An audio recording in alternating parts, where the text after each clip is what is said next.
Estamos de vuelta, amigos televidentes. Tenemos la presencia de doña Vilma Andrade, integrante de la Comisión de Régimen Económico y Tributario, también designada en la Comisión Especial para la Lucha contra la Corrupción. No me refiero al Frente, me refiero a la Comisión de la Asamblea Nacional y adicionalmente directora nacional del Partido Izquierda Democrática.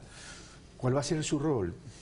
¿Y cómo va a generarse acciones efectivas de la Asamblea Nacional Legislativa para poder establecer estos procesos de lucha contra la corrupción? Vilma Andrade, bienvenida. Muchas gracias, buenos días a toda la audiencia. Bueno, ya hemos empezado a hacer un trabajo. Inicialmente en la Comisión de Régimen Económico nos correspondió la revisión de ejecución presupuestaria del segundo semestre del 2016 y pudimos trabajar intensamente en poco tiempo, sí, pero establecer que hace falta realmente políticas de priorización del gasto, de calidad del gasto, que permitan que los recursos de todos los ecuatorianos sean manejados de la mejor manera. Yo creo que el analizar lo pasado, que aunque algunos asambleístas decían esto ya es hechos consumados, yo creo que el llevar a una revisión profunda de lo que ha ocurrido en el presupuesto anterior nos va a poder llevar con políticas mucho más claras para el presupuesto que en pocos días tiene que presentar. ¿Cómo relaciona usted el tema de la ejecución presupuestaria con posibles o supuestos actos de corrupción? Más que allá de corrupción, en este caso preciso, yo diría con ineficiencia. Por ejemplo, tenemos programas como el propio que es de la reconstrucción de Manabí, que tiene una ejecución de alrededor del 78%. Sin embargo, en general, el presupuesto en un promedio tiene más del 90%. Entonces nosotros, si vamos a la revisión, nos estamos dando cuenta que hubo problemas de eficiencia o se tiene que demostrar también en la comisión cuáles fueron las complicaciones que llevaron a no ejecutar el presupuesto en su totalidad. Adicionalmente, el tema del endeudamiento con endeudamiento internacional.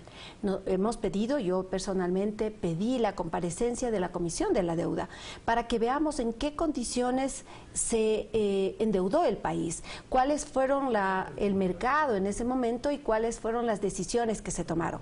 Pero justamente como teníamos muy pocos días, habíamos recién integrado la comisión, no se pudo establecer esas comparecencias. Sin embargo, yo creo que a futuro podemos desde la comisión también trabajar en propuestas, y lo estamos haciendo. El apoyo al emprendimiento creo que es fundamental. En épocas de recesión económica, el emprendedor nace por necesidad más que por innovación, y el Ecuador es uno de los países con más alto número de emprendedores. Entonces necesitamos políticas claras para el emprendedor. Yo he solicitado que a través del Ministerio de Finanzas, cuando se analice una nueva reforma tributaria, que sabemos que el presidente Lenín Moreno posiblemente la envíe, se haga un análisis de lo que implica la carga tributaria, incluida lo que es en los GATS, en los municipios, porque aquí en Quito, por ejemplo, un pequeño negocio, un pequeño comercio y un mediano comercio, igual que los grandes, pagan patentes, impuesto predial y licencias únicas de funcionamiento, de actividades económicas, y eso sumado a la carga tributaria nacional debería establecerse rangos que permitan realmente que el emprendedor pueda trabajar de mejor manera. Estoy consciente que eso hay que hacer, pero si comparamos con Colombia y comparamos con Perú, el IVA, por ejemplo, en Colombia se incrementó al 19% y el IGP, que es el equivalente a nuestro IVA en Perú, está en el 18%. Es decir, mucho se habla de que en otros países la carga tributaria es menor, pero a la hora del té y viendo las realidades, yo acabo de venir de Perú, a Colombia voy a cada rato, esa es una carga tributaria importante, y eso habría que sumar también el impuesto a la renta, las retenciones también que se hacen, que son 2 puntos en Perú de cada facturación, con lo cual llegan al 20%, más todas esas otras tasas. Es decir, No tenemos una cultura de siempre estarnos quejando de la carga tributaria, pero no establecemos un análisis con data dura en relación a los países vecinos que son principales competidores y competidores directos del Ecuador. Sí, pero la verdad es que puede haber ciertas diferencias, pero también ellos tienen en este momento un endeudamiento menor, tienen... Yo no estoy hablando de endeudamiento, no, estoy hablando estamos de hablando pero que del sistema económico en Colombia, de hecho, tienen una mayor, por ejemplo, inversión. Entonces, pero yo me voy a que aquí en el país nosotros necesitamos una revisión completa. Si bien los gobiernos autónomos tienen su autonomía, sí vale la pena que se haga un análisis general de lo que representa el pequeño comerciante. Una de las quejas mayor que nosotros tuvimos en lo largo de nuestro recorrido en la campaña era ese. O sea, hay un momento de recesión económica, los pequeños negocios son los que más impacto tienen y los que están sufriendo las consecuencias de esa recesión. Pero habría que hacer un análisis integral en ese sentido. A ver, primero, el endeudamiento en Colombia y Perú no es que es menor que el Ecuador, por si acaso.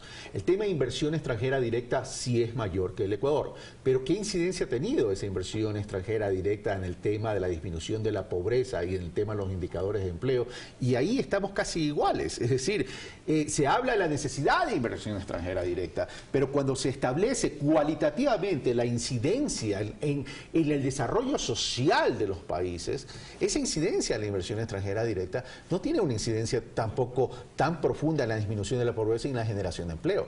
Entonces tenemos que establecer qué tipo de inversión realmente necesitamos y requerimos en el Ecuador para el crecimiento económico, pero que genere desarrollo social. Y eso pasa por apoyar al sector productivo nacional, porque si nosotros tenemos un valor agregado a nuestras materias primas, que fundamentalmente somos en este momento, seguimos siendo exportadores de materias primas, pero si le damos un valor agregado vamos a tener realmente, primero, una ampliación del empleo. Y aquí hay políticas tributarias que apoyan al sector productivo. Nosotros estamos analizando, y si bien esa es una potestad del presidente de la República, es generando una iniciativa que podría ser, por ejemplo, si se baja el IVA en el sector turístico, el país en eso no necesita mayor inversión. Tenemos un país maravilloso que puede realmente establecer las condiciones para tener un mayor número de turistas. Y ese puede ser un incentivo para generar mucho más turismo en el país y de esa forma reactivar el sector turístico que por ahora está sufriendo. Estoy de acuerdo que el sector turístico es una fuente potencial de recursos y generación de divisas al Ecuador.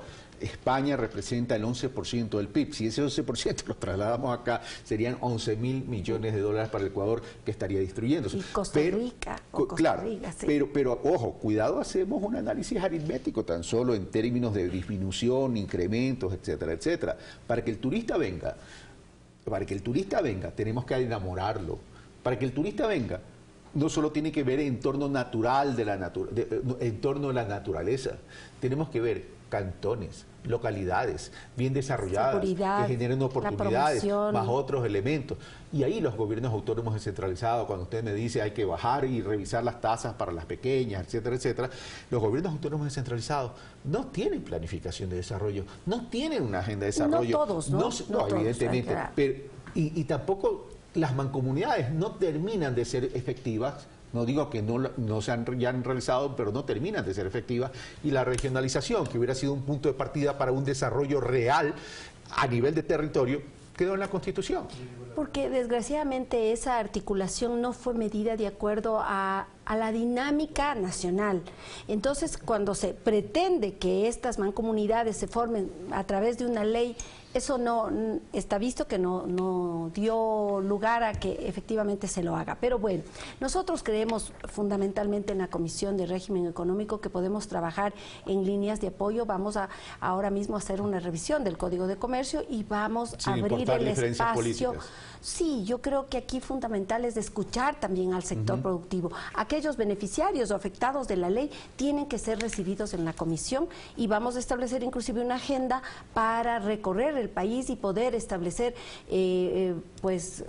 los puntos de vista del sector productivo, del sector agrario, del sector pesquero, es decir, de todos los sectores económicos del país que puedan dar sus puntos de vista para nosotros poderlos tomar en consideración y en cuenta. Y ya para terminar, voy a lo político.